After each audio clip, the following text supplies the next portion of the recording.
Welcome back to From Refugee to Yacht. In today's episode, we start with a glimpse of challenging weather conditions I've been facing. As you can see, even the simplest tasks can become quite the adventure when the weather takes a turn for the worse. Warning, carbon monoxide. I'm Luis Neto. This is my voyage from Refugee to refitting a sailboat. I'm a barber at sea, cutting through the waves. If I can do it, so you can.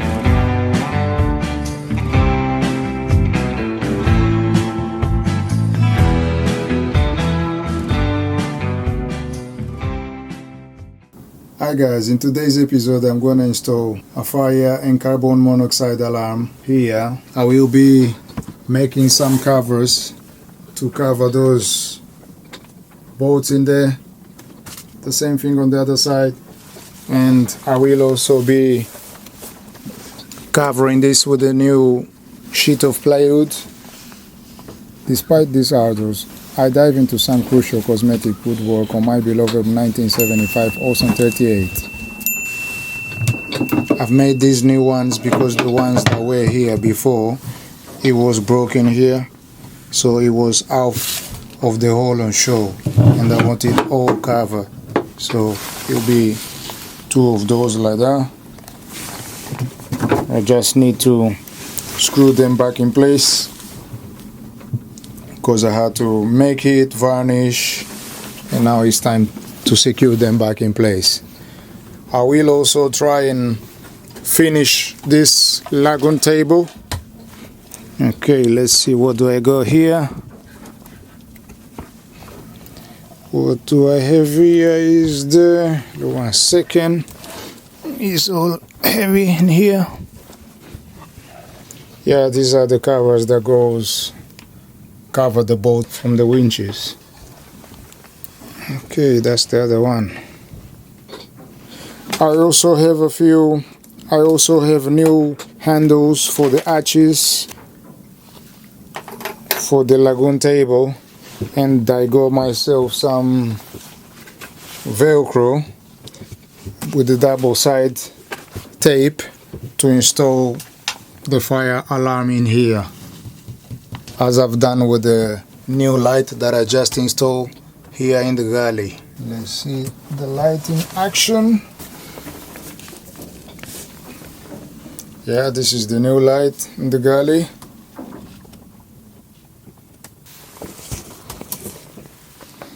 I will also have to get the stand gland slightly tight because it's leaking a little bit. When I came this morning, I found some water on the bilge, but I just drained it with it. And I will also have to check the bilge pump. One of them is still not working. And last week, I did call the supplier where I got the hoses from. They recommended the wrong size, and they had not the 50 millimeters that I need. So I just had to go on with our hoses. What I did was boil water and put the hoses in the water until it get warmer, so it can flex or expand a little bit. And then I just had to use a lot of force. It was very difficult to get in, as it's slightly tinier than the hoses that I need, or the pipe that I needed. But I managed to get it done in the end. As they say that they don't have it in stock, and it would take at least a week or two before they can get anything. Okay, let's do this. Let's start adding the...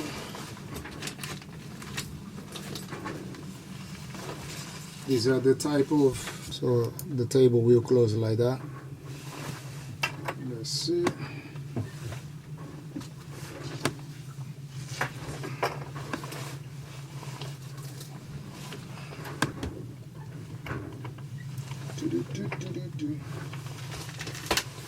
These two, we need one more.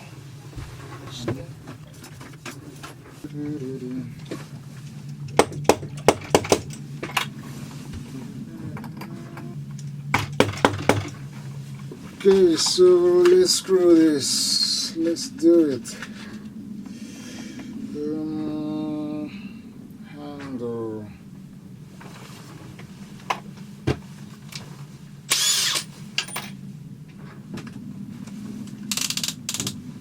Let's go gentle. I make progress on the Lagun table installation for those perfect sunny days ahead.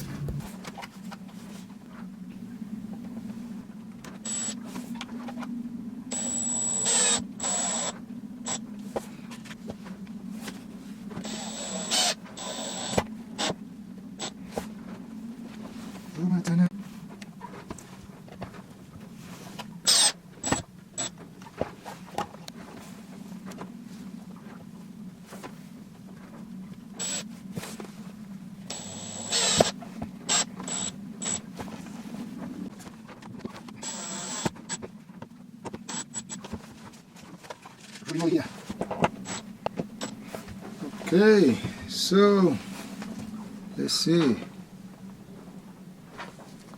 how we close. Perfecto.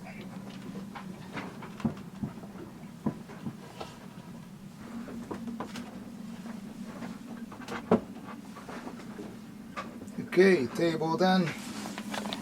What I've learned when sanding plywood, be careful how you sand it. Don't sand it too much, otherwise you're gonna go through the other layer of the veneer. It is one example.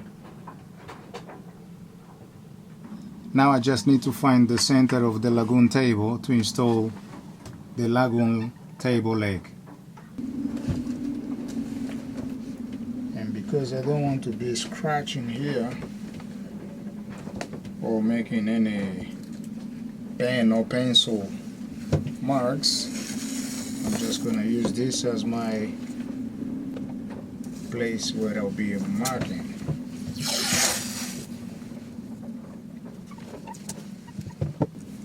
So I'm going to find the center of the table.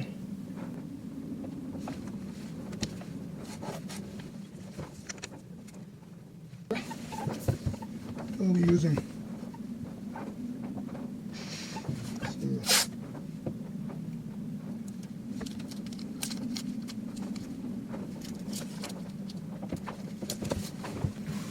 oh my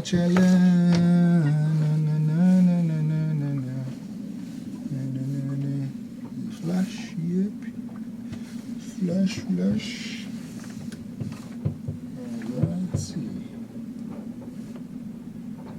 Okay.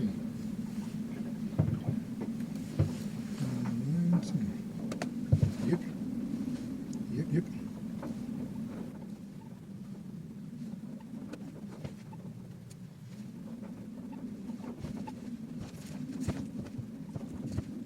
Perfecto.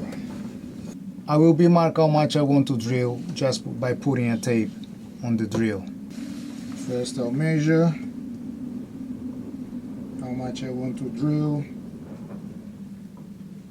and then I put a mark on the drill bit.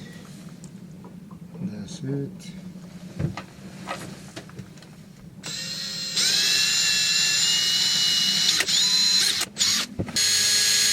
The boat is rocking.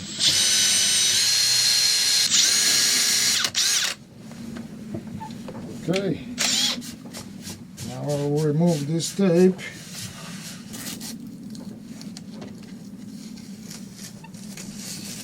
For security, or just in case if I need to reuse it, then I won't be wasting tape.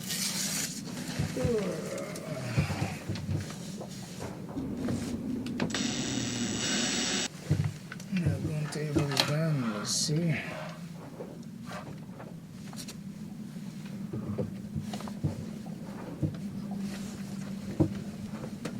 This part of the leg you can simply store here when not in use, when you're gonna store the table, by doing so.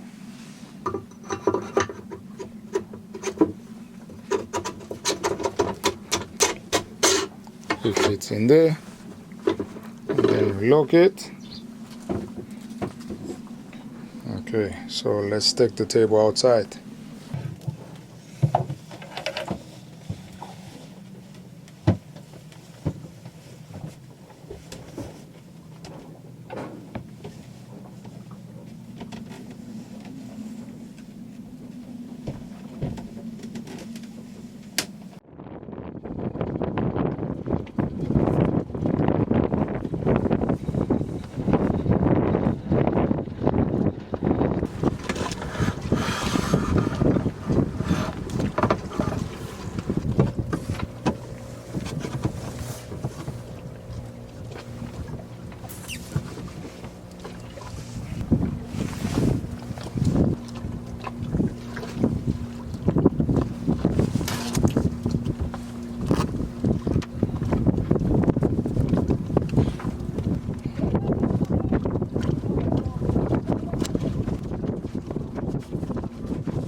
And there is the Lagun table. Now I'll be able to eat in the cockpit. But I still need to add something under the table to make some sort of support for when the table is open. Something like this one. Something like this.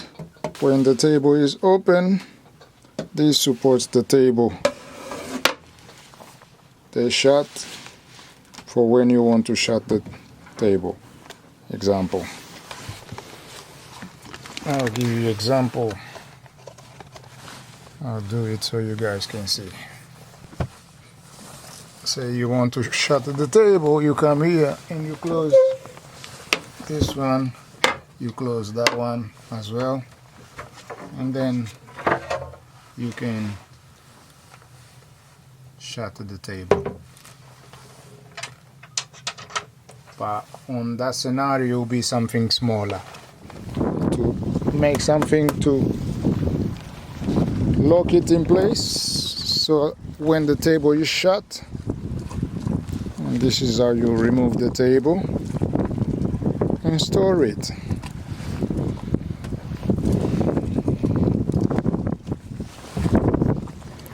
This is it.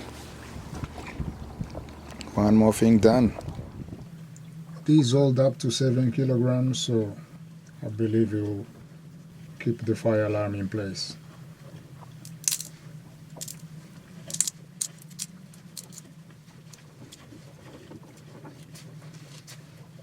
And when you buy alarm, I recommend you to buy one that is also for carbon monoxide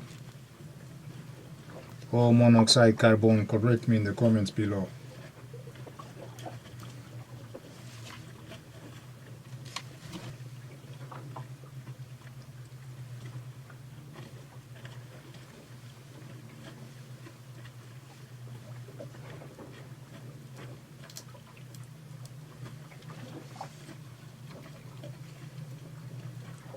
These are rated to hold up to 7 kilograms, so I believe this will be more than enough to hold the fire alarm in place. And if not, then I'll screw it.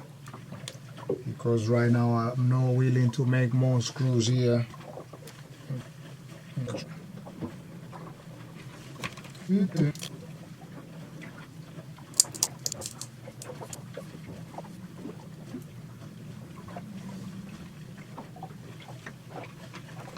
Okay, moment of truth. Let's see if you hold it in place.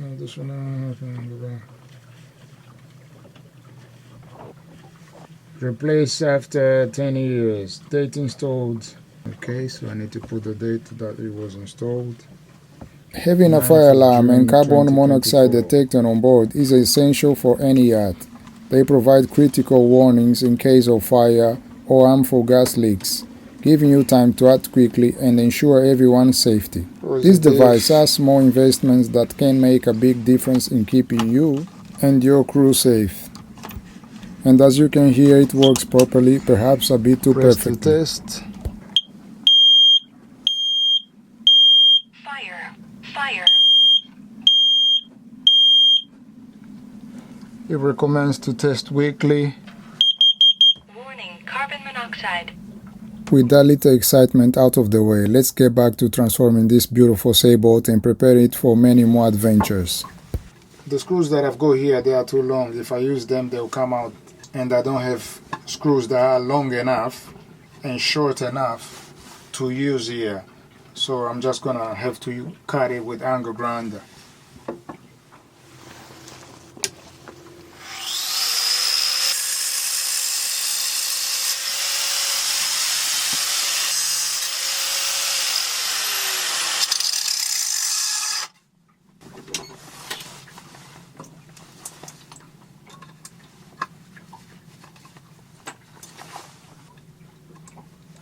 And I use a little bit of this to lubricate to go in easier.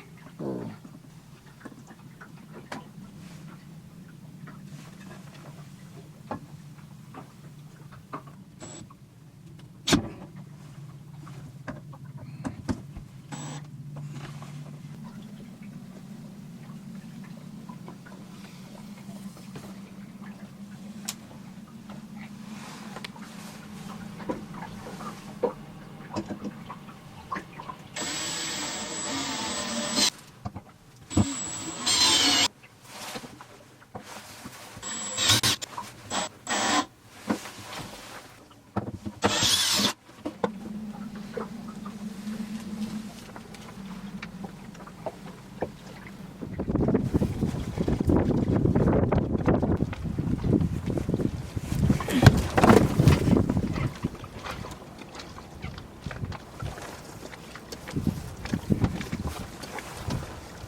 job done.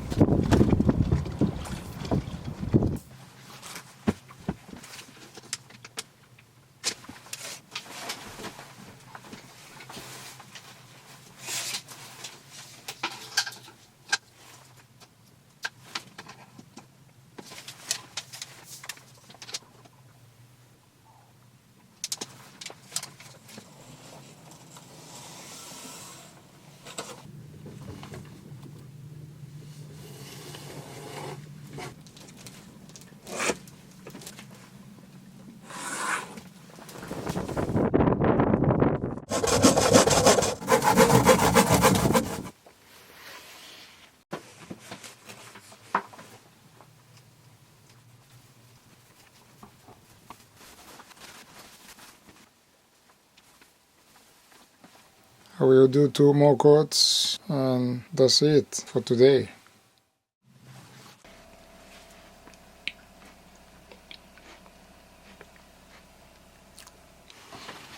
DIY finish. Now it's time to make some pasta. I'm boiling some eggs. And this is pasta with tomato and bacon and tuna.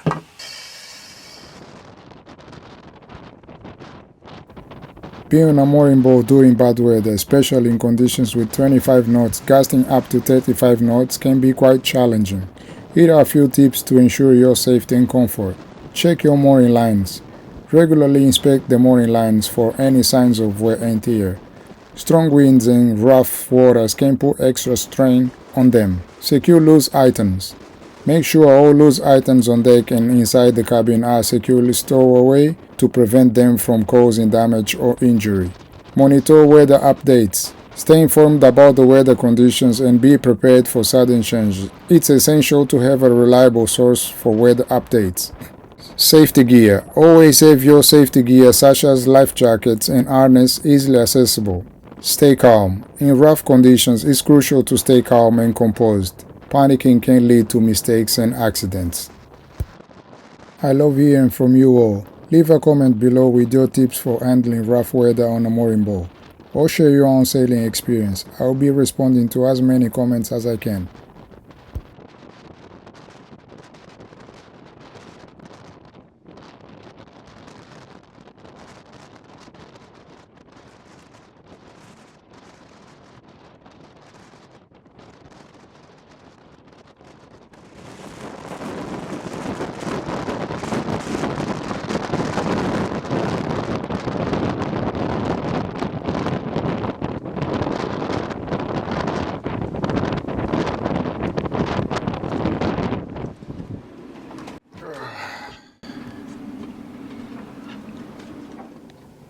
I will have to fix the wind generator as it stops spinning properly. It's very windy today and it's spinning very slow.